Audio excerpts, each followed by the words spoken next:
Hello student good morning everyone Khageshwar recipe and education channel को समस्त को स्वागत जनाऊँगी।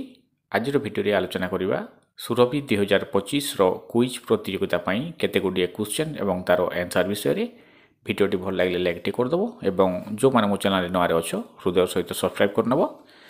ताहले भिडियोटी स्टार्ट करवा। प्रथम क्वेश्चन, केदारनाथ मंदिर केउं राज्य रे अवस्थित? उत्तर हम उत्तराखंड। परवर्ती क्वेश्चन, भारत रत्न काहा द्वारा प्रदान करा जाए? सठिक उत्तरटी हम राष्ट्रपति। नेक्स्ट क्वेश्चन, केउं फूल 12 वर्षरे थरे फुटी थाए? उत्तर हम नील कुरंजी फूल। केउं पशुर क्षीर गोलापी रंगर होइथाए? उत्तर हम हिप्पो। नेक्स्ट क्वेश्चन, शांतिर प्रतीक केउं पक्षी को मानती? सठिक उत्तर हम पारा। परवर्ती क्वेश्चन, भारतर केउं राज्य रे सबुठारु कम वर्षा होइथाए? सठिक उत्तरटी हम राजस्थान। सूर्य किरण रे केउं विटामिन मिली थाए? सूर्य किरण रे विटामिन डी मिली थाए। विमान टायर केउं गैस रे पूर्ण हुए? सठिक उत्तरटी हम नाइट्रोजन गैस रे पूर्ण हुए। केउं राज्य सर्वाधिक काजू उत्पादन करिथाए? उत्तर हम महाराष्ट्र। परवर्ती क्वेश्चन, केउं राज्य रे चंदनर घन जंगल अछि?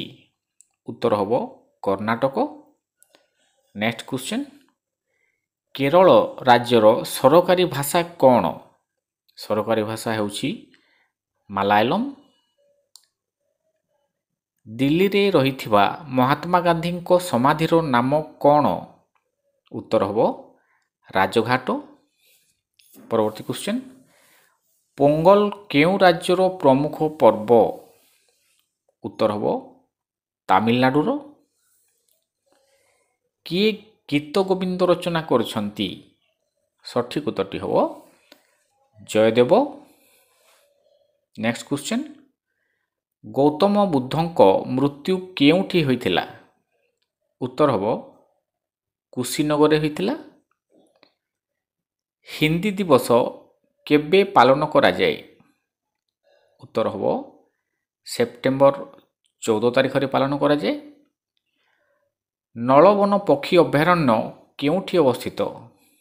उत्तर हम ओडिशा रे अवस्थित। अर्थशास्त्र लेखक किए? अर्थशास्त्र लेखक होउछंती चाणक्य। भूमिकंपर तीव्रता केउं स्केल रे मपा जाए?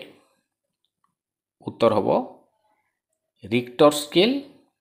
नेक्स्ट क्वेश्चन, भारत रे काहाकू हिंदी साहित्यर जनक कुहा जाए? सठिक उत्तरटी हम हरिश्चंद्र। कोलकातार प्रसिद्ध हावड़ा पोल अन्य नाम कौन? उत्तर हम विद्यासागर सेतु। एलोरा गुंफा केउं राज्य रे अवस्थित? सठिक उत्तरटी हम महाराष्ट्र रे अवस्थित। परवर्ती क्वेश्चन, नील नदी केउंठारु उत्पन्न होईछि? उत्तर हम विक्टोरिया ह्रदरू।